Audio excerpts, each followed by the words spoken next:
Welcome to The Explainer. Today, we're diving straight into one of the most famous foundational narratives in all of Christian theology, the fall of man.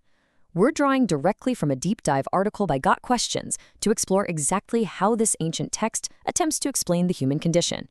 So, whether you're already super familiar with this tradition or you're just curious about the philosophical roots of Western thought, this narrative is absolutely central to understanding a very specific worldview about humanity's past, present, and future. I mean, just look at the world around us. There's incredible beauty, for sure, but there's also just an undeniable amount of pain. According to this theological framework, if you really want to understand human suffering, the daily grind, and the brokenness we see in the news every single day, you can't just look at the present. You have to look back, way back. You've got to look to the very origins of human history to see exactly where things supposedly went off the rails. Right off the bat, our source gives us a really solid working definition. The fall of man refers to a specific, pivotal episode recorded in the biblical book of Genesis. It's described as the exact moment humanity fell from a completely perfect state, all because of an act of disobedience to God. And we're not just talking about a minor stumble here. It's described as a catastrophic fall from an incredibly exalted position, a position of total, unbroken harmony with the Creator. So, what actually caused this massive shift? The culprit here is sin, and the source defines this really strictly. It's not just a simple mistake or a bad habit. Actually, scratch that. It's way more intense. Sin, in this context, is defined as any human behavior, any word, or even any passing thought that goes against the absolute perfection of God. It sets a standard of complete, unblemished holiness, which means any deviation at all creates a critical fracture in reality. To really wrap our heads around this sweeping narrative from Genesis chapters 1 through 3, we're going to break the article down into 4 quick parts: the perfect creation, deception and the fall, the consequences of sin, and finally, the ultimate restoration. Let's jump right in. We'll start with part 1, looking at the original, uncorrupted state of things, the perfect creation, formed from clay and breath. Check out this incredible contrast the source draws regarding how different life forms were made. On the one hand, you have plants, animals, planets, the seas. God simply speaks them into existence. A word is given, and boom, life appears. But look at the human side. The text says God gets incredibly intimate here. He literally gets down in the dirt. He personally forms man from the clay, breathes his own life into his nostrils, and gives him an everlasting spirit.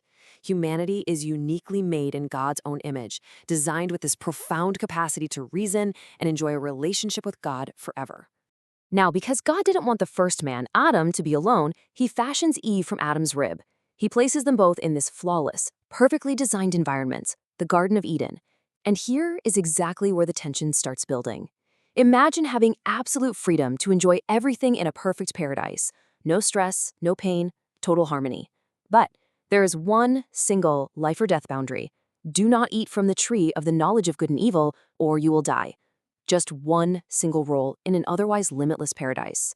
Which leads us right into part 2, the main inciting incident of the entire biblical narrative, deception and the fall, the serpent's lie in the garden.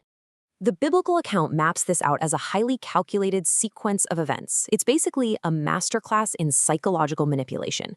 Step 1 introduces a new character. Satan, who had already been kicked out of heaven for his own rebellion, shows up in the garden disguised as a serpent. Step 2, he plants a toxic little seed of doubt. He whispers to Eve that God isn't actually protecting them with this rule, but rather, God is holding out on them. He's keeping the good stuff away. And this manipulation works perfectly. Step 3, Eve doubts God's goodness and eats the forbidden fruit. And step 4, she hands some to Adam, who is right there next to her, and he willingly eats it too. And here is the absolute kicker. In that exact moment, absolutely everything changed. This wasn't just about snagging a piece of fruit. This singular act of high treason, choosing to deliberately defy the one rule set by their Creator, introduced the disease of sin into God's perfect world. Mankind was instantly, irrevocably fallen. That brings us to phase 3, where we see the immediate, devastating fallout of their disobedience, the consequences of sin, the curse, and the banishment. Because of Adam's sin, the source explains that God hands down a severe, far-reaching judgment. And this curse isn't just a slap on the wrist for the humans, the scale of it is cosmic. The ground itself is literally cursed to produce weeds and thistles. Humans, who used to have abundant food just handed to them, now have to toil, sweat, and fight the earth just to survive. Women are told they'll experience severe pain in childbirth. And the ultimate blow, Adam and Eve are banished from their perfect home in Eden.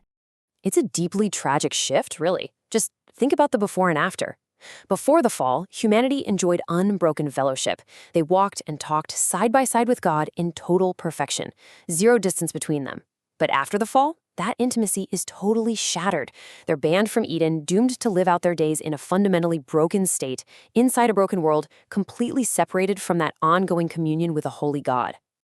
Now, the article points out a really fascinating, unexpected detail about this banishment. As they're being driven out, God stations a cherub, a powerful angelic guard, at the entrance to the garden. Why? To physically prevent them from coming back and eating from a completely different tree, the tree of life. Because if they had done that, they would have achieved immortality. They would have lived forever, but trapped in their new, cursed, deteriorating condition. So in this theological framework, the banishment itself is actually an act of profound mercy. God was stepping in to prevent eternal, inescapable suffering. But the story outlined by Got Questions doesn't end in endless despair. It all resolves in our fourth and final section, the ultimate restoration, from animal skins to the perfect lamb. To see how this restoration works, we have to look at an incredible theological arc that spans all of history. On the day of the fall, Adam's sin triggers the penalty of eternal death. But almost immediately after, God does something highly symbolic. He kills an animal to make garments to cover Adam and Eve's newfound shame. According to the source, this very first act of shedding blood to provide a covering is a massive prophetic picture. It points directly to what God would do thousands of years later, when Jesus Christ, known as the perfect lamb, would be slain. Not just to temporarily cover sin, but to permanently take it away. And finally, the timeline points to the future, when Christ returns to restore absolutely everything. Right in the middle of all those curses, right after the fall, God makes a singular, powerful promise. He promises that just one descendant, mysteriously called the seed of the woman in Genesis, would eventually rise up to crush the serpent. Just one individual would be the key to saving humanity from the devastating consequences of their high treason. So, how does the human story actually end, according to this text? Well, the temporary earthly consequences of the curse, the exhausting toil, the pain, the deep brokenness we all feel, will finally be lifted. The text says that the groaning world will find permanent relief. When Christ returns to bring ultimate redemption, the broken earth isn't just going to be patched up. God will create a totally new heaven and a new earth. Everything that sin destroyed will be completely 100% replaced. The source sums it all up beautifully with this final thought. It promises a definitive, final shift for the human condition. We go from being fundamentally fallen, bound by a curse, to being entirely restored and redeemed by the blood of the Lamb of God. As we close out this explainer, I want to leave you with a thought to really chew on. If this biblical framework views all of human history as this grand, sweeping journey from a perfect paradise tragically lost to a perfect paradise eventually restored, how does understanding that story impact how you view the daily brokenness in our world right now? Does it change a narrative of meaningless pain into one of profound hope? Take some time to think about that. Thanks so much for joining me to explore this fascinating text today, and I'll see you in the next one.